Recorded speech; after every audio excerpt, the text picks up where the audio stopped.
রেখে এখানে আসি এসআরজি মাইকে এখানে আসি আপনারা সবাই আমার স্যারকে ল্যাপটপ দিচ্ছিল সেটা দেখে আর আমি যখন দিচ্ছিল ল্যাপটপ মানে হচ্ছে যে ওরা যে বেস্ট পারফর্মার মানে যে সবচেয়ে ভালো করছে ওদের একটা মানে স্কোর করে বোধহয় এইটা এইটা কি আয়শা আলম তুমি তুমি ফ্রিল্যান্সিং করো? আমি স্যার কিছুদিন আগে আমাকে বললেন ল্যাপটপ দিয়ে আসছে এখান থেকে কল আসছে। আচ্ছা আরেকটা জিনিস জানতে চাচ্ছি সেটা হচ্ছে যে কত মাস হলো এই যে এই প্ল্যাটফর্মে কাজ করতে? 2024 সালে আমরা সেপ্টেম্বর মাসে জয়েন করছি। আর এখন পর্যন্ত কেমনই আর্ন করতে পারছেন? এখন আমরা 85 প্লাস আছে। 85,000 প্লাস আছে। টাকা টাকা টাকা পার মান্থ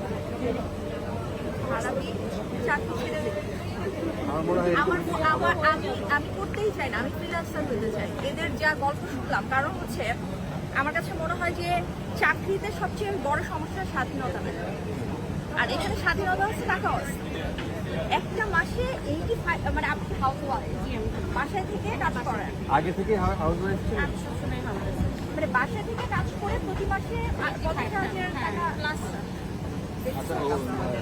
তোমার? আমি তো স্টুডেন্ট, আমি এবার 10-এ ক্লাস 10-এ? হ্যাঁ। কিরকম কাজটা? ও বোর কাপড় দেখে আমি বুঝি না যে এত ছোট। আমি 10-এ পড়তেছি, 10-এ পড়ে আমরা 10-এ পড়ার সময় কি কখনো চিন্তা করছি? না না আমি ইম্পসিবল। 8 থেকে করতেছি আর 9-এ। তোমার এখন ক্লাস 10-এ পড়ো, তোমার এখন ইনকাম কত? আমার এখন মান্থলি হচ্ছে 50,000 আর ফুল লাইফ টাইম হচ্ছে 9 লাখ। মাই গড। 9 লাখ বাবা মা বিশ্বাস করে? আমার বাবা নাই, আমার আম্মু আছে। আম্মু শুরু থেকে সাপোর্টিভ অনেক বেশি, আর এখান থেকে আমি ল্যাপটপ পেলাম। হ্যাঁ, এখান থেকে ল্যাপটপ পাওয়ার পরে আসলে জার্নিটা শুরু হয়েছে। এই যে আমরা যারা চিন্তা করি যে পড়াশোনা শেষ করে চাকরি করবো, কি চাকরি করবো, কোথায় যাবো, এত একটা সার্টিফিকেট আমাদের, এগুলো কিচ্ছু দরকার নাই। ঢাকা বিশ্ববিদ্যালয়ে যে আমরা একসাথে পড়াশোনা করছি একই সময় অলমোস্ট, তো সেইখানে আমরা 2-3 হাজার টাকা টিউশনি পাওয়ার জন্য যখন অনার্সে পড়ি সেই প্রতিযোগিতা এখনো চলে। আর তুমি ক্লাস 10-এ বসে পড়ো, 50,000 টাকা ইনকাম করো। তুমি আমাদের মতো যারা প্রেজেন্টার, আমাদের মতো যারা প্রেজেন্টার তারাও অনেকে আছে এখন এত টাকা বেতন পায় না। তুমি কি কাজ করে পাওয়া যায়? আমি ফেসবুক অ্যাডস আর ডলার সেল করো অনলাইনে? এটা কিভাবে, মানে এটা তো অনেকে এতে ভর্তি হবে যে হচ্ছে কি করবে এটা নিজেই জানে। এখানে তো এসআরটি মেডি আমাদের ফেসবুক অ্যাড সম্পর্কে ধারণা দিয়েছে, এটাই শিখছি। এটা তারাই করে, মানে ডিজিটাল মার্কেটিং যেটা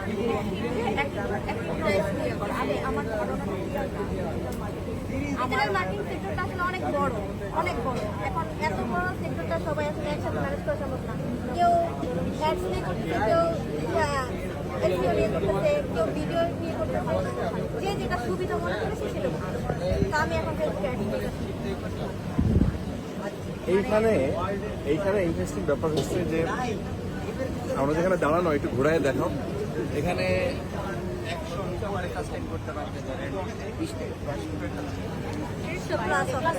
100 প্লাস, এই 100 প্লাসের গল্পই কিন্তু, এবং এরা সবাই অলমোস্ট গ্রাম আমি থেকে যে কন্টেন্টগুলো করলাম প্রত্যেকটা ইন্ডিভিজুয়াল স্টোরি প্রত্যেকটাই আলাদা আলাদা, সবগুলো ইন্সপায়ারিং।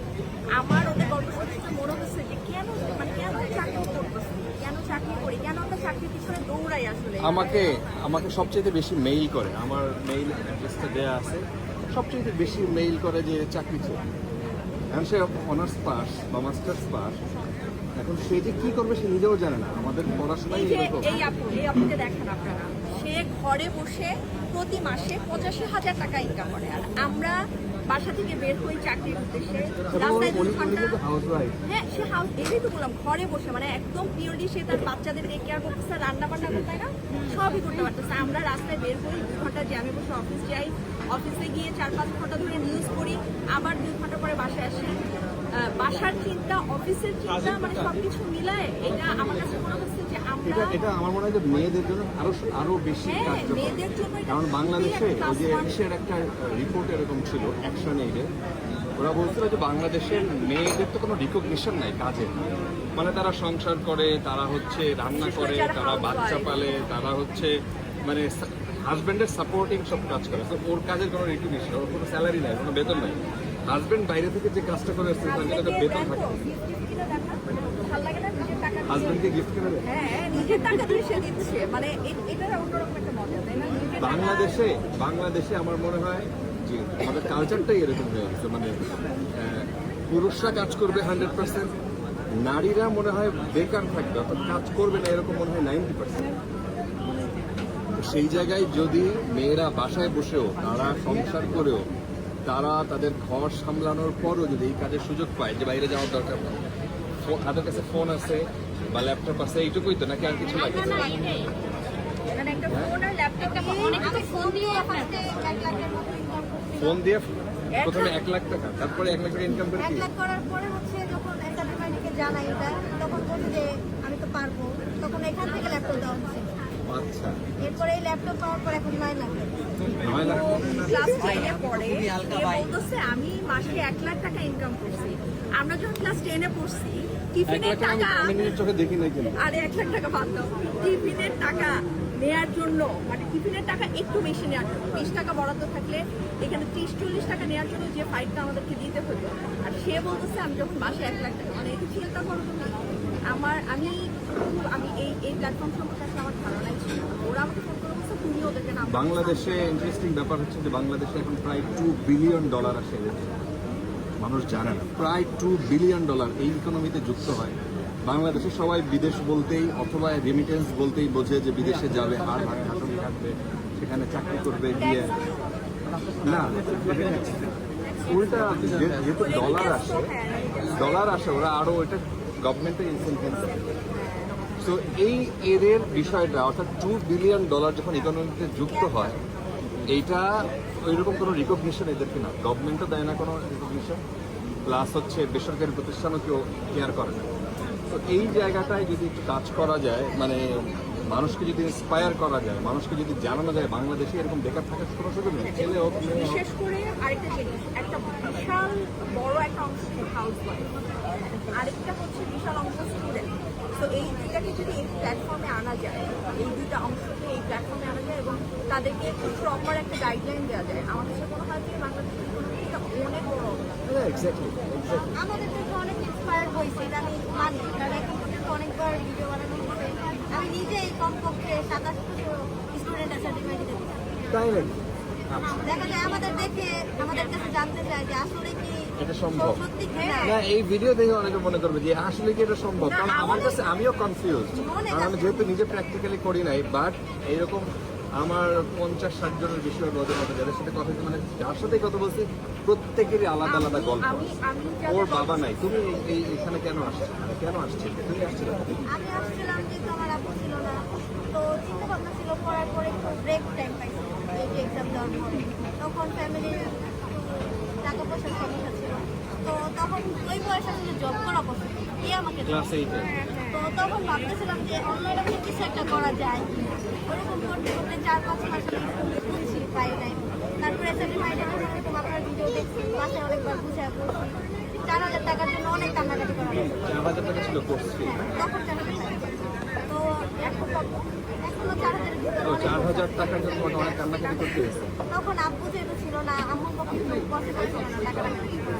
আর যাকে বলছি সবাই বলছিল স্ক্যাম হয়ে যাবে, কারণ ওই টাইমে আমার খুব বেশি মানে এই ব্যাপারটা ভুয়া, আসলে ওরা টাকা নিয়ে কিছু না, করে না। যাদের স্টোরি আমি শুনলাম আমার কাছে আসলে মনে হচ্ছিল অবিশ্বাস্য। একটা ছেলে বললো 200 টাকা নিয়ে ঘুরতো সারাদিন, ওই 200 টাকার মধ্যে খাওয়া, 3 বেলা খাওয়া, তার ভার্সিটি বাস ভাড়া সব কিছু দেওয়া লাগবে। 200 না 150 টাকার মধ্যে। কোনোদিন যদি খাবারের বেশি খরচ হয়ে যেত টানাটানি করে দিত। তার নাকি গত 6 মাসে 8 লাখ টাকা। ওইটা একটা মানুষের উঠে যাওয়া মানে কি একটা দেশের উঠে যাওয়া, এটা আমার কাছে মনে হচ্ছে আসলেই অবিশ্বাস্য। পরিবারের উঠে যাওয়া, কিভাবে সম্ভব? সমাজের এই মেসেজটা আমার কাছে মনে হয় এই রেমিটেন্স ইনকামের এই দিকটা সবচেয়ে বেশি করেছে ইন্ডিয়া। 30 বিলিয়নের উপরে এই ইনকামটা, আমাদের সেটা 2 বিলিয়নের মতো আছে। গভর্নমেন্ট যদি সাপোর্ট দেয় এবং মানুষ যারা সচেতন মানুষ, মানে এই যে এই কয়টা টাকা জমায় যদি সে শুধু ট্রেনিংটা নেয়, তার হাতে মোবাইল থাকলেই যথেষ্ট, ল্যাপটপ থাকলেই যথেষ্ট, নাকি? আর একটু লেগে থাকবে, হ্যাঁ, এই সবথেকে বড় ধৈর্যটা। ধৈর্য। ধৈর্য না থাকলে আপনার ফ্রিল্যান্সিং জগতে তার কোনো আসবো কোর্স করবো কালকে ইনকাম করবো এটা না। আচ্ছা এই সময় ছালাই করতে হবে, যত স্কিল লাগে ছালাই করতে তোমার হবে, কতদিন সময় লাগছিল ইনকাম আসতে? ইনকাম আসতে আমার প্রায় 4 মাস লাগবে। 4 মাস। তোমার আমি সেপ্টেম্বরে 24 আমি দ্বিতীয় মাসে তোমার সেকেন্ড মাসেই? থার্ড মাসে থার্ড মাস। যাক, অনেক ভালো লাগলো এবং অনেক গল্প শুনলাম আমরা, এবং আমার কাছে মনে হচ্ছে যে আমাদের গভর্নমেন্ট সরকারি বেসরকারি দুইভাবেই আসলে এই ব্যাপারটাকে নারিশ করা দরকার। এই নার্সিং এই জায়গাটা, এই প্ল্যাটফর্মে যেন ছেলেমেয়েরা আসে, কাজ করে, কারণ এখানে আমরা এমন এমন জায়গা দেখছি ইন্টারনেট মানে এখন বাংলাদেশের সব জায়গায় তো আছে, মাদ্রাসায় পড়েও কিন্তু আর কোনো নলেজ নেই, ইউজুয়ালি আর কোনো নলেজ নেই, মানে ইংরেজিটা জানে না। কিন্তু ও বেসিকটা শিখছে আস্তে আস্তে, এইটুকুই ওর জন্য যথেষ্ট। তো ওই জায়গায় কোথায় আমি টাঙ্গাইলে গেছি, মধুপুরে এক জায়গায়, সেখানে জঙ্গলের মধ্যে, সেইখানে বসে সে 7 লাখ টাকা ইনকাম করে মাসে। মাদ্রাসায় পড়তে একটা ছেলে। এখানে আসার পরে সবার এটা গত কথা বছর আমাদের পাইছিলাম। সমস্যা, এটা সম্ভব। ভাই এটা লেগে থাকে আসলে, হ্যাঁ সেটা লেগে থাকতে হবে, ধৈর্য থাকতে হবে, একটা ট্রেনিং নিতে হবে। কি করতে হবে? প্রথমে শুরু করতে হবে, স্বপ্ন দেখতে হবে, শুরু করতে হবে। তারপরে হচ্ছে এই যে ট্রেনিংটা নিতে হবে, দেন হচ্ছে একটা ল্যাপটপ অথবা একটা মোবাইল থাকতে হবে, দেন লেগে থাকতে হবে। লেগে থাকে। এটাই সব থেকে বড় আপনার।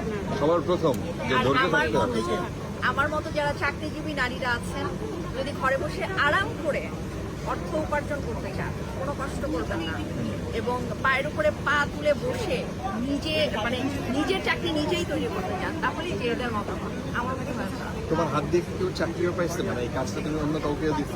এরকম হয়েছে যে টুকটাক কিছু দেখা গেছে যে আমার হাতে অনেক কাজ, আমি আর পারতেছি না, তখন আমি অন্য কাউকে দিয়ে আরেকজনকে দিচ্ছি। ক্লাস 10-এ পড়ে, চিন্তা করেন, সে আরেকজনের কর্মসংস্থান তৈরি করে দিচ্ছে যে তুমি করো। এটা একটা মানে তোমাদের গল্পগুলো আসলে উদাহরণযোগ্য।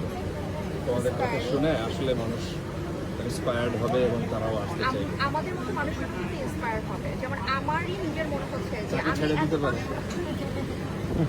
এত কষ্ট আমি কেন করতেছি, যদি ঘরে বসেই আমি এইভাবে কাজ করতে পারি। এই যে আচ্ছা, এই যে যাদেরকে দেখা যাচ্ছে সবার গল্প এরকম, তাই না?